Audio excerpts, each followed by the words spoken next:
Hey everybody, Jake here from Bearded Gear, and it's full review time on this controversial little sucker. This is the Spyderco Slysz Bowie. This is the Knifejoy exclusive, aka the Slysz Bowie, as I like to call it, the Slysz Bowie. It is a Marcin Slysz design Spyderco, which has been resurrected by the guys over at Knifejoy. This model had been discontinued and was incredibly sought after on the secondary market. They went for far more than they did originally. It was a whole thing. It's one of those Spydercos. And the release of this knife was a big deal. I've talked about it at pretty decent length between two podcast episodes, and I think in my unboxing I went over it a little bit. Basically, it was a little bit crazy when it dropped, because there were a number of factors leading up to it, both in Facebook groups, a lot of hype about it, Nick Shabazz hyping it up right before it happened. A lot of people were anticipating it anyways, and then on drop day, the site was crashing like crazy. A lot of people missed out. A lot of people beforehand had complained it was going to be too much money. There was just craziness around it, right? I got one. I wanted to check it out. I had kind of quasi-reviewed the knife before in the past because I had a loaner of the original version. That version was different than this one. This version has an M390 blade, which instead of having their polished and then stone-washed blade or finish, it has belt satin. I actually personally prefer the belt satin. Most people would go the other way. Totally fair. I like the belt satin on here. The other one also had a different finish on the handle scales. This is titanium that has been anodized blue. That one had kind of like raw finished titanium, but then it was like stone washed. It was a cool finish. It looked good. They both had wire pocket clip. They both had the same hardware from what I understand. That one was really just different finish on the blade, different finish on the handles, and a different blade steel. That one was in CTS XHP. This is M390. I would argue that M390 is the superior steel in terms of how it actually performs, at least for the way that I value performance traits in steel. I would absolutely take M390 over it. So the original one was also less. That one cost like $330 or something. I don't know. I never bought one. They've been going, or had been before this, I don't know what they are at the moment. They were going for like $600 pretty consistently. They had really exceeded in value. And yeah, like if I had wanted to buy the one that I reviewed, it would have cost me about $600 to buy it secondary from the guy who loaned it to me. I didn't do that because I didn't find that I liked the knife nearly enough to justify that much money. That being said, when I reviewed that knife, all I ever did with it was hold it at my desk, flick it open a little bit here and there, and just hold it, play with it. And I never cut anything with it. I slid it into a pocket, but I didn't walk around with it. I didn't carry it. It just basically lived on my desk for a couple of weeks while I formed some surface level opinions of it. And for that reason, it wasn't really a full review. This time, because this one is mine, and I bought it with my own money, I can do whatever I want with it, I have been carrying it and using it a lot. So my sensation of this knife is pretty different than it was the first time that I reviewed it. Because this time it's what I would actually consider a full review, and I have enough use and carry to feel like I just have gotten to know this knife on a level that I didn't the last time. So my results are going to be a little different here. They're probably still not going to be earth-shattering, if you will. But let's talk about it. So this one was $400. To me, is it expensive for a Spyderco? Yes. But it's not the most expensive Spyderco. The Drunken and the Paysan both cost more. The Paysan, I would say, in many ways, I actually like better than this. It's a it's a Rosenti designed integral. The action is way more fun on that knife, but the blade is much less functional. That knife is far too thick behind the edge. They should have hollow ground it or ground it much taller or started with a thinner blade stock or something, but that knife is kind of laughably thick. This is a very good blade, so that's a difference right there. The Drunken, which is a Sinkovich design, I would say has a more compelling construction in terms of the carbon fiber show side, which has the Drunken milling pattern on it, the titanium lock side, which has the same Drunken milling pattern on it, S90V blade with the finish like the original Bowie had. Just a very gorgeous knife to look at if you like the lines of it. The design itself might be kind of polarizing. But that knife I found didn't fidget well at all.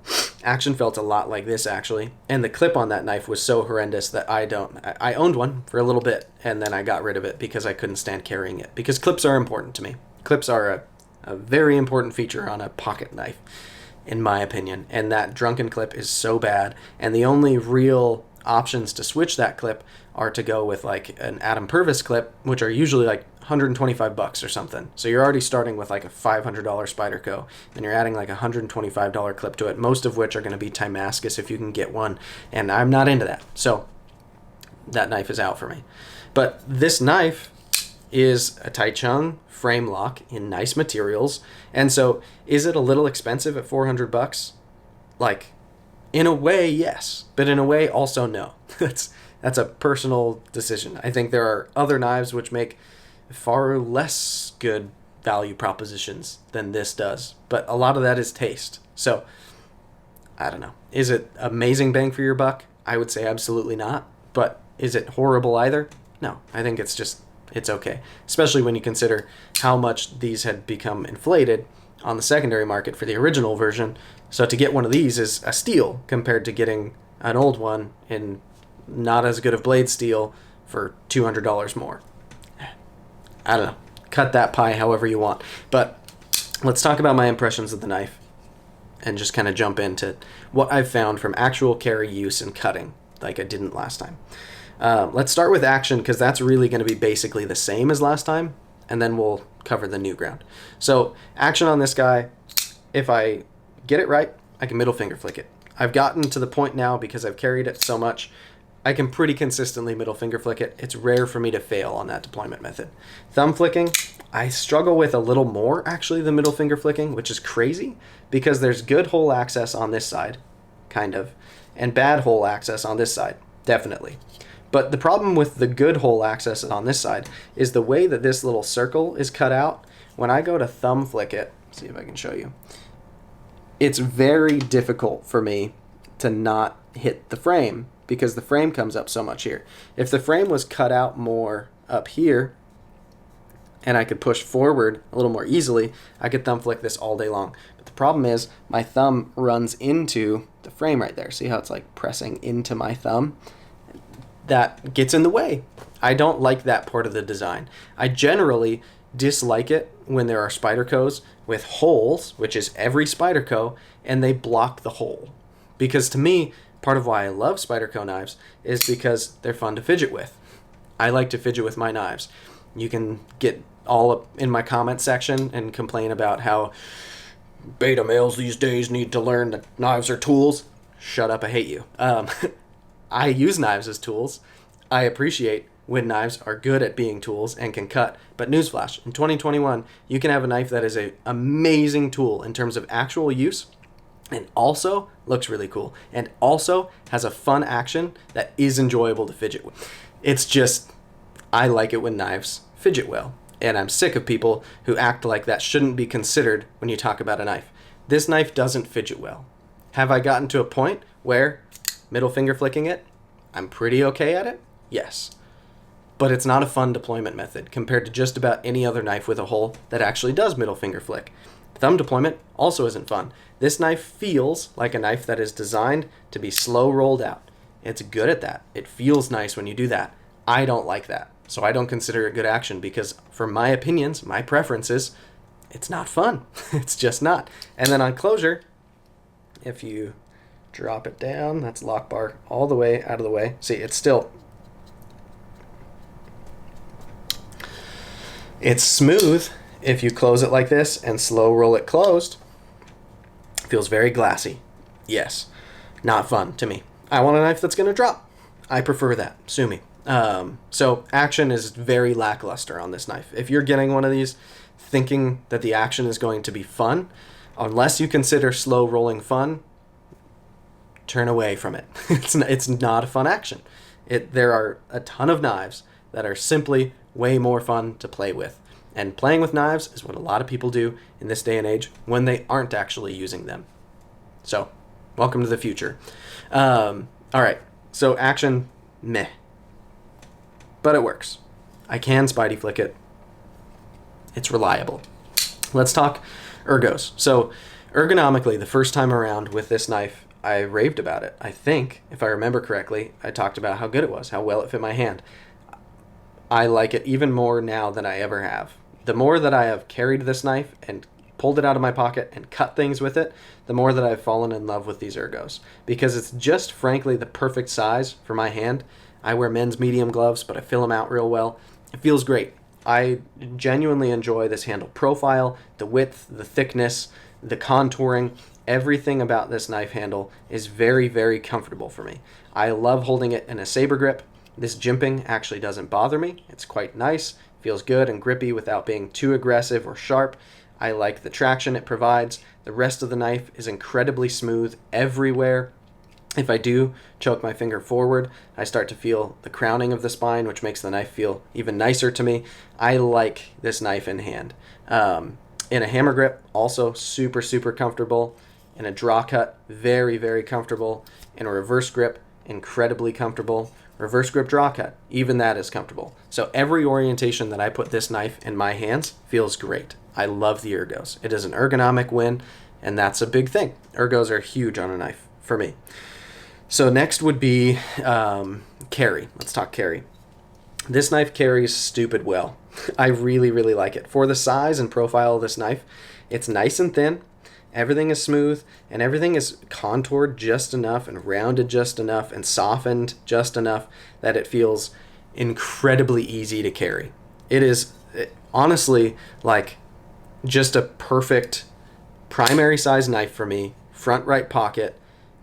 It carries so slim and so pleasant, and then I get it out and the Ergos are this good, and we'll talk about cutting performance next, but it's like the carry is a huge part of why I've ended up really quite liking this knife a lot. It carries really, really comfortably in shorts, in jeans, in anything. I've loved the way it carries.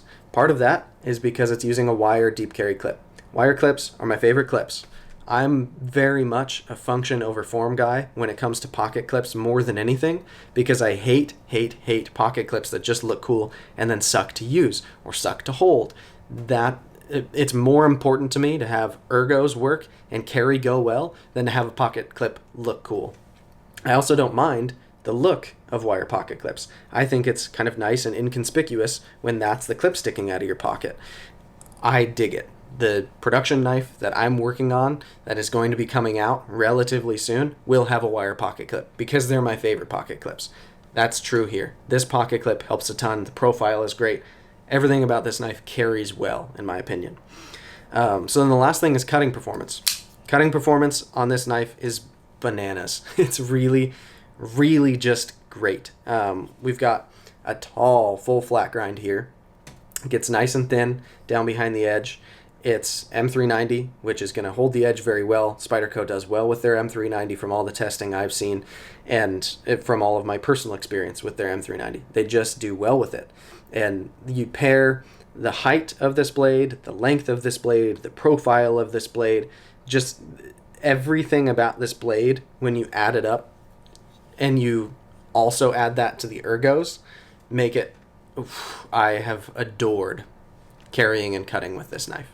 I feel like, honestly, this is the experience with this knife that I've just had that I should have had, I'm going to go here, with the Chris Reeve knife Sebenza when I carried it. The way that people talk about that knife, like its qualities as a tool, the way it cuts, the way it carries, the way it works for them, I didn't really find myself agreeing with pretty much any of that. But this kind of feels like the Spyderco version of a Chris Reeve knife Sebenza in a lot of ways. It's just a very simple titanium frame lock construction with no stainless steel insert. There's no internal milling. There's nothing really that fancy or crazy going on with the handle, but it's done really well and it's very comfortable. The action is very much like a Sebenza, in my opinion. It's not drop shutty. It's not that fun to flick, but it works, and it kind of feels like it's designed to be slow rolled. That's the one way I'd say that I don't really quite enjoy either of them.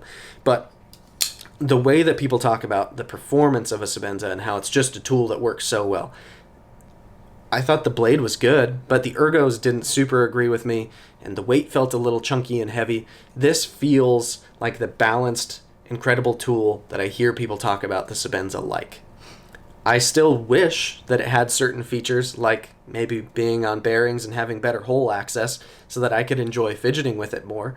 But even without that, I have grown to love and appreciate this knife in a way that, frankly, I didn't expect to. I expected to be sitting here and to be like, yep, I'm going to immediately let go of this knife because I just wanted to confirm that I wasn't super into it, like I had found when it was sitting on my desk and I had played with it a decent bit. But in carrying it and using it, I found that the opposite occurred. I kind of fell in love with carrying and using this knife. It's not at all the most exciting knife in my collection. It's not at all like my favorite knife to look at. It's like nothing about this knife to me really gets me super duper excited. But when I carry it and I use it, I just find that I thoroughly enjoy it every single time. I love the way it carries. I love the way it cuts. I love like certain little aspects of it, the smoothness, the contouring, the crown spine. I love the blade finish personally on this version. I think the blue looks pretty sweet. I just dig it. I have grown to really, really like and appreciate this knife. Does that mean I'm going to keep it forever? No, but I'm not in a rush to let it go, and I'm going to keep enjoying it for a little while. We'll see what happens. Maybe I will have it for quite some time.